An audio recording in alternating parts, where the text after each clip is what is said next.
आप सभी से आज इस सोशल मीडिया के थ्रू सबसे रूबरू होने का मौका मिला है। मेरा सबसे पहले आप सभी से यही निवेदन रहेगा कि जितना हो सके इस सोशल मीडिया के थ्रू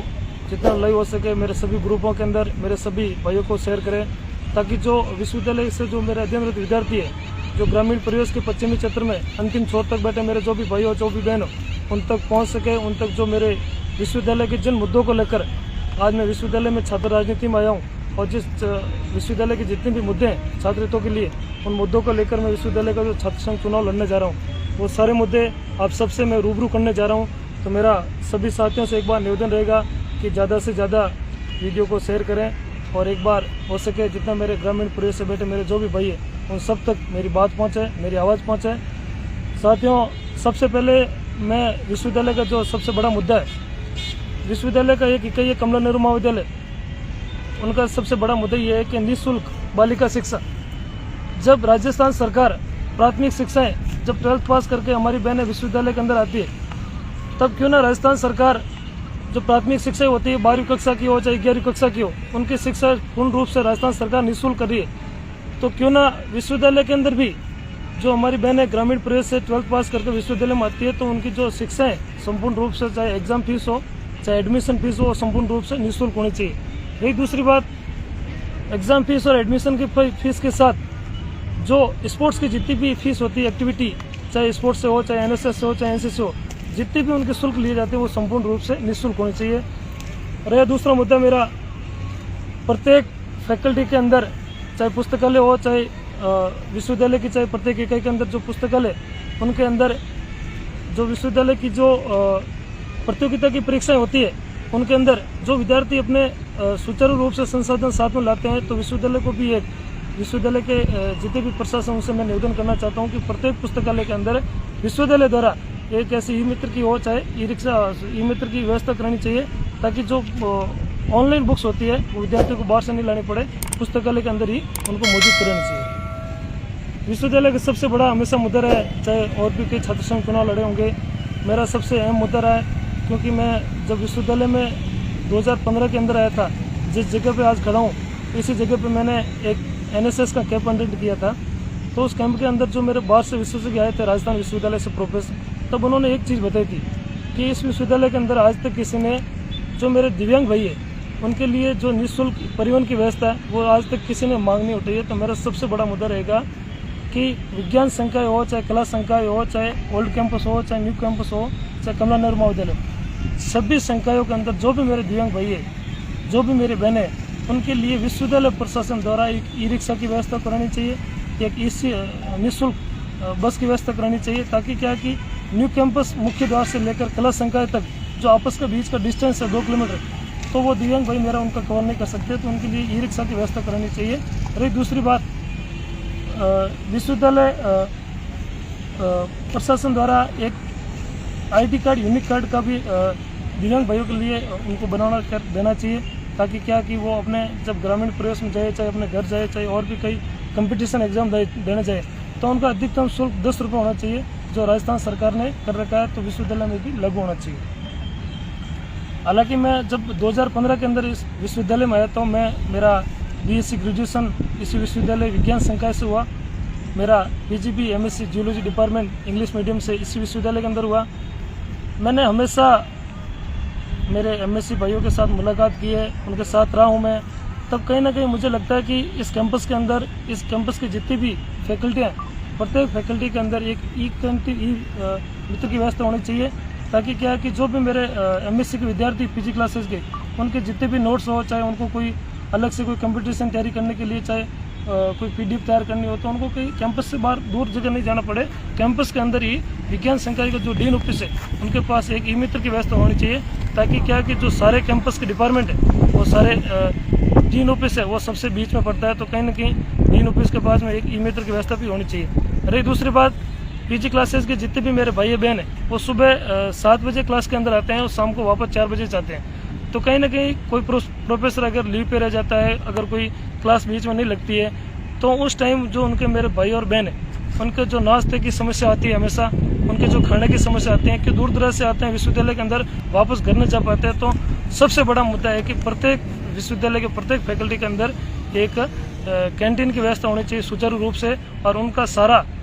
जिम्मा विश्वविद्यालय प्रशासन है वो चाहे डीन ऑफिस के पास में हो, चाहे प्रत्येक डिपार्टमेंट के एचओडी के पास होना चाहिए, ताकि क्या है कि जो मेरे यूजी के विद्यार्थी है और जो मेरे पीजी के विद्यार्थी उन सबको ये सुविधा उपलब्ध हो सके।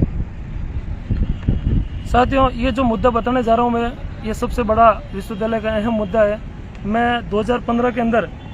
इस विश्वविद्यालय में आया तो मैं हमेशा से जब मैं प्राथमिक शिक्षा में पढ़ता था तो कहीं ना कहीं मुझे रुचि थी कि मैं कबड्डी प्रतियोगिता के अंदर हमेशा होनर रहा हूँ, और हमेशा गेम भी मैंने कबड्डी खेला है। जब भी विश्वविद्यालय के अंदर आया तो मेरा हमेशा से इच्छा थी कि मैं कबड्डी के अंदर प्रतियोगिता के अंदर गेम में भाग लूँ। तब कहीं ना कहीं जाकर मुझे ऐसा लगा कि विश्वविद्यालय के न्यू कैंपस में, चाहे कमला नेहरू महाविद्यालय भी देख लो, इस कैंपस के अंदर प्रत्येक फैकल्टी के अंदर एक खेलकूद के लिए अलग से ऑफिस होनी चाहिए, ताकि क्या कि कोई भी मेरा भाई बहन जिनको खेलकूद के अंदर रुचि हो, जो अपने 12वीं कक्षा पास करके विश्वविद्यालय के अंदर आते हैं, जो अपने ग्रामीण परिवेश में प्राथमिक शिक्षा में तो वो अपना जो भी खेलकूद की जो भी प्रतिभा है वो दिखाते हैं ग्रामीण स्कूलों में, पर विश्वविद्यालय के अंदर आते हैं तो कहीं ना कहीं उनकी जो प्रतिभाओं को उनको दबा दिया जाता है। तो मेरा प्रशासन से भी निवेदन रहेगा, मेरा सबसे बड़ा विश्वविद्यालय का यही मुद्दा रहेगा, क्योंकि मैं खुद एक स्पोर्ट्स पर्सन हूँ। 2018 के अंदर मैंने कबड्डी प्रतियोगिता का गेम खेलकर विश्वविद्यालय का। रही दूसरी बात, जो विश्वविद्यालय के नए परिसर के अंदर जितने भी स्पोर्ट्स के गेम है, जितने भी स्पोर्ट्स के ग्राउंड है, वो सुचारू रूप से पुनर्निर्माण होना चाहिए। रही दूसरी बात, कमला नेहरू महाविद्यालय के अंदर भी विश्वविद्यालय को प्रत्येक फैकल्टी के अंदर अलग अलग गेम दे रखे हैं, तो कमला नेहरू महाविद्यालय को भी एक इंडोर के जितने भी गेम और पीजी के मेरे छात्र छात्र हैं उनको हमेशा प्रशिक्षित कर सके, ताकि जो अपने खेलकूद के जो भी सामग्री है उनको संपूर्ण रूप से उनसे मिलवा भी सके। विश्वविद्यालय के अंदर जो कमला नेहरू महाविद्यालय है उनके वो चाहे न्यू कैंपस के जो पीजी के छात्रावास है मेरे बहनों के लिए, चाहे यूजी के छात्रावास है, चाहे बॉयज़ के छात्रावास है, उन सभी छात्रावासों का एक बार पुनः निर्माण होना चाहिए। हाँ, मैं मानता हूँ कि आज से 2-3 साल पहले जब कला संकाय की फैकल्टी मॉर्निंग जब न्यू कैंपस में शिफ्ट हुई, तो कहीं ना कहीं जो मेरे ग्रामीण परिवेश से मेरे भाई और बहन आते हैं, तो उनके लिए भी एक बहनों के लिए भी न्यू कैंपस में एक अलग से छात्राओं के लिए एक छात्रावास का पुनर्निर्माण हो, और मेरे भाइयों के लिए भी न्यू कैंपस में के अंदर मेन गेट के पास में एक नए भवन का निर्माण हो, जो भी ग्रामीण प्रवेश आते हैं उनको बाहर रूम नहीं लेकर रहना पड़े। विश्वविद्यालय के अंदर भी एक छात्रावास का निर्माण होना चाहिए। डिजिटल युग में डिजिटल शिक्षा को बढ़ावा देने के तहत विश्वविद्यालय की जितनी भी पीजी क्लासें लगती है, जो जितनी भी इस डिजिटल युग के अंदर पीजी क्लासों के अंदर जो भी मेरे बड़े भाई है उनके लिए एक ई बोर्ड की व्यवस्था होनी चाहिए और ई बुक की व्यवस्था होनी चाहिए, ताकि वो कोई प्रोफेसर अगर क्लास नहीं ले पाए तो वो खुद अपना एक पीडीएफ तैयार रखें, और कोई भी स्टूडेंट खड़ा होकर वो पीडीएफ के तहत जितने भी मेरे भाई है बहन है उनको सुचारू रूप से पढ़ा सके, वो अपने डिजिटल युग के तहत खुद पढ़ सके क्लासों में। आधुनिक शौचालयों का निर्माण प्रत्येक फैकल्टी के अंदर होना चाहिए, प्रत्येक क्लासों के अंदर होना चाहिए, प्रत्येक संकाय के अंदर होना चाहिए। जितने भी स्पोर्ट्स के ग्राउंड है उन ग्राउंडों के पास में एक शौचालय की व्यवस्था भी होनी चाहिए, ताकि क्या है कि जो भी मेरा भाई हो चाहे बहन हो, जितने भी स्पोर्ट्स के विद्यार्थी है, जितने भी स्पोर्ट्स के मेरे प्रतिभाशाली युवा साथी है, उन सब के लिए प्रत्येक ग्राउंड में एक शौचालय की व्यवस्था भी होना चाहिए सुचारू रूप से। सबसे बड़ा दुर्भाग्य की बात है, मैं ये बताना चाहता हूँ कि विश्वविद्यालय का राजस्थान की सबसे बड़ी दूसरी विश्वविद्यालय जयनारायण व्यास विश्वविद्यालय। इस विश्वविद्यालय के अंदर प्रत्येक फैकल्टी हो चाहे प्रत्येक डिपार्टमेंट हो, कभी तक आज तक मैंने 2015 से इस विश्वविद्यालय में बैठा हूँ, हमेशा दिन रहता हूँ, कभी मैंने आज तक कोई ऐसा प्राथमिक उपचार के लिए चिकित्सालय इस विश्वविद्यालय के अंदर मैंने नहीं देखा। हाँ, मैं मानता हूँ कि विश्वविद्यालय से बाहर है, पर जो विश्वविद्यालय के रेगुलर विद्यार्थी उनको ये पता नहीं है कि जो विश्वविद्यालय के अंदर जो प्राथमिक चिकित्सालय है वो विश्वविद्यालय के अंदर प्रत्येक फैकल्टी के अंदर होना चाहिए, एक बॉक्स होना चाहिए, एक रूम होना चाहिए, वहाँ एक चिकित्सक बैठना चाहिए। कोई भी अगर ऐसा कोई किसी स्टूडेंट के साथ या किसी भाई और बहन के साथ ऐसी कुछ घटना हो जाए या कुछ अनहोनी घटना हो जाए, तो कहीं ना कहीं प्राथमिक उपचार के लिए हमेशा विश्वविद्यालय के पास हथियार होना चाहिए। केंद्रीय पुस्तकालय में हमेशा मैं 2015 से जब मैं विश्वविद्यालय में आया तो सबसे पहले मेरा बीएससी सब्जेक्ट है। मेरे बीएससी सब्जेक्ट में तीनों सब्जेक्ट के अंदर मेरे प्रत्येक सब्जेक्ट के अंदर 3-3 बुक्स होती है, प्रत्येक 3 सब्जेक्ट में 9 बुक्स होती है। तो विश्वविद्यालय प्रशासन द्वारा हमेशा 3 बुक्स दी जाती है। तो मेरा सबसे बड़ा यही मुद्दा रहेगा कि जो ग्रामीण परिवेश से मेरे भाई और बहन आते हैं उनके लिए बाहर से कोई बुक्स अवेलेबल नहीं हो पाती है। हाँ, अगर कोई ऐसी बुक्स अवेलेबल होती है जो खुद की प्रोफेसर के लिखी होती है, तो विश्वविद्यालय पुस्तकालय के अंदर कम से कम सब बुक्स है वो हमेशा अवेलेबल होनी चाहिए। ये मेरा सबसे बड़ा इस विश्वविद्यालय छात्र हितों के लिए बड़ा मुद्दा रहेगा। दिव्यांग मेरे भाइयों और बहनों के लिए विशिष्ट पुस्तकालय की व्यवस्था कराना, जिसमें विशेष तौर से जो मेरे ब्लाइंड भाई है, जो नेत्रहीन है, उनके लिए ऑडियो रिकॉर्डिंग की व्यवस्था होनी चाहिए और ई बुक की व्यवस्था होनी चाहिए, ताकि उनको सुचारू रूप से जब अपने छात्रावास से उठकर विश्वविद्यालय के अंदर आते हैं तो अपने आराम से 2 घंटा आराम से बैठकर जो ऑडियो रिकॉर्डिंग वो सुन सके और ई बुक की व्यवस्था करानी सके, ताकि वो अपना सुचारू रूप से अपने भाई और बहनों को आराम से बैठकर उसी कक्ष में पढ़ाई करें। साथियों, मैं एक बार पुनः निवेदन करूंगा कि जितने भी मैंने आपको विश्वविद्यालय के मेरे छात्रत्व के मुद्दे बताए, ये मुद्दे कोई आज से नहीं है। जब से मैं 2015 में इस विश्वविद्यालय में आया, मेरा BSc ग्रेजुएशन इस विश्वविद्यालय से हुआ, तब कहीं ना कहीं मुझे महसूस हुआ कि मैं हमेशा इसी छात्रावास में रहा। विश्वविद्यालय के जो मुख्य द्वार से 500 मीटर तकरीबन दूर है। जब मैं विश्वविद्यालय में 2015 में आया तो मैंने ये कई तकलीफें सहनी। जो भी मैंने मुद्दे बताए, उन हर मुद्दों की तकलीफों से मैं निकला हूँ, उन हन कंटीले रास्तों से मैं निकला हूँ। मैं नहीं चाहता कि मेरे जो ग्रामीण पुरे से मेरे भाई और बहन है, जिस रास्तों से मैं गुजरा हूँ, उन रास्तों से उनको न गुजरना पड़े। तो मेरा आप सभी से आग्रह रहेगा कि ये जो भी मुद्दे हैं, आने वाले 26 तारीख को विश्वविद्यालय के अंदर छात्र संघ चुनाव है, मेरा सभी भाइयों से अपील रहेगा, मेरे सभी बहनों से अपील रहेगा कि मैं हमेशा मेरे भाइयों और बहनों के साथ खड़ा रहूँ। आगामी 26 तारीख को विश्वविद्यालय के अंदर छात्र संघ चुनाव है। आप ज़्यादा से ज़्यादा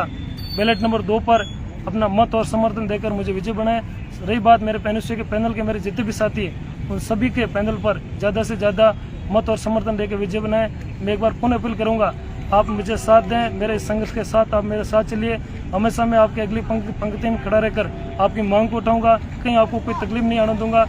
हमेशा किसी भी प्रकार की कोई भी समस्या होगी, चाहे स्पोर्ट्स से लेके हो, चाहे ई मित्र हो, चाहे कैंटीन हो, चाहे पुस्तकालय की हो, किसी भी प्रकार की विश्वविद्यालय के अंदर कोई भी समस्या होगी तो आपका भाई हरेंद्र चौधरी और मेरी पूरी टीम पहले भी आपके साथ थी और आज भी आपके साथ है। और वादा करता हूँ इस सरस्वती माँ के प्रांगण में हमेशा आपके साथ खड़ा रहूंगा। और मेरे 36 युवाओं के मेरे भाइयों से निवेदन करूंगा कि आज मेरे पिछले 5 सालों की जो मेरा संघर्ष था, अब वक्त 2 दिन का है। आप सभी के ऊपर मैं जिम्मेदारी दे रहा हूँ कि आप 2 दिन मेरे साथ चलें, मेरे संघर्ष की राह में एक बार आप कदम मेरे साथ चलकर मुझे मेरी मंजिल तक पहुँचाएं। मेरा एक बार पुनः सभी साथियों से निवेदन रहेगा कि 26 तारीख को छात्र संघ चुनाव है। बैलेट नंबर 2 पर